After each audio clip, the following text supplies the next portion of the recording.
Feminism is often construed as a crusade for human rights, but its biggest figureheads and proponents of women's legislation are actually hypocritical, deceitful, corrupt, and violent authoritarians that support the destruction of human life, as long as it means that women are made equal through the force of government.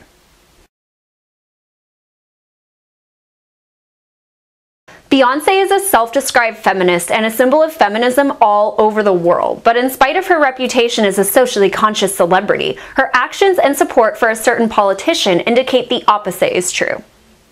To further her cause of feminism, Beyoncé wrote an essay about the plight of women in modern society, but one of the cruxes of her argument was that women make 77 cents to every dollar men do, a widely debunked mythical statistic that the president used as well, showing Beyoncé's indifference to and disregard for honesty. The very premise of Beyoncé's Bayhive has authoritarian tendencies. She declares herself the queen, meaning her worshipping subjects are inherently beneath her and beholden to her, thwarting any notion of self-empowerment or independence. Worst of all, Beyoncé and her husband have given blind support to the drone king, Barack Obama.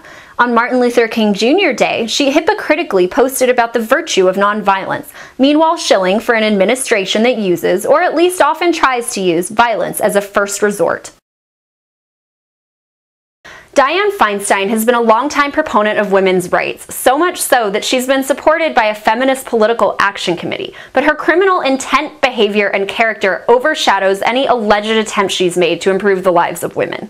Dianne supports corporate hegemony evident, for example, in her vote for the Monsanto Protection Act. She heralds the NSA as a vital, helpful program as chair of the Senate Intelligence Committee, even though it figuratively rapes the privacy of not only women, but all citizens, and then she has the audacity to scold the CIA for spying on her. Feinstein's support for free birth control and pro-choice policy shows she cares deeply about women owning their bodies and choosing what to put in them. But she does not universally support this principle, since she's happy to throw them in jail for choosing to put marijuana, for example, in their bodies. More notably, she isn't bothered by the deaths of innocent women caused by drone strikes she supports, an ultimate violation of a woman's right to her own body. Hillary Clinton has been a longtime favorite of feminists for her aggressive pursuit of political power and her support of women's rights. However, her track record indicates that all she's really concerned about is her megalomaniacal pursuit of control. Hillary is as corrupt and evil as any male politician, taking money from war profiteers and bankers, which drives her policy and proves her status as a dirty politician. She admitted herself she wouldn't want to be groped by TSA agents, but still pushes the policy as well as those of the NSA. And like all fascists, Hillary too endorses and supports an aggressive, violent foreign policy, from pushing for war with Syria to promoting the use of drones, though they kill 49 civilians for every one alleged terrorist, and cackling about the possibility of war with Iran. But all criticism of her upcoming presidential candidacy will likely be mislabeled misogyny, and even if all proponents of feminists were morally upstanding human beings, it wouldn't change the fact that the philosophy itself is flawed. When you invoke the growth of government, no matter how good the intention, you lose control of what it imposes and whose rights it's taking away in the name of preserving your own. Napoleon may have provided nationalistic public education, but he was a fierce emperor who violently conquered land that wasn't French, murdering countless individuals in the process.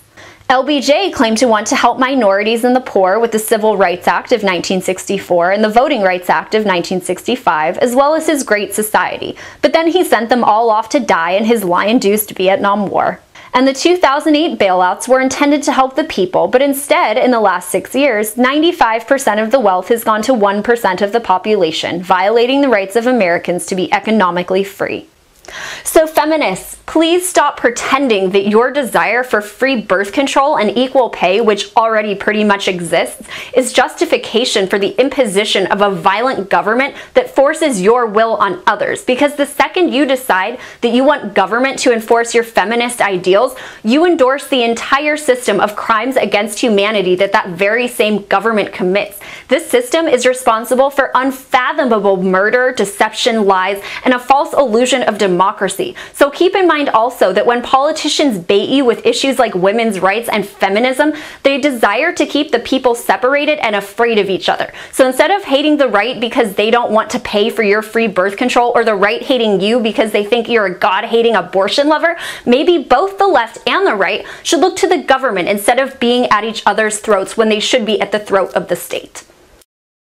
If you're really concerned with helping and elevating women, why don't you go after the military and local police forces in this country, who are notorious for having higher rates of rape and sexual harassment than the rest of the population with little to no recourse, and understand that the reason there's little to no recourse, as well as no accountability to any of us from the rest of government, is because they have the guns and they can perpetrate the violence without any responsibility for those they hurt.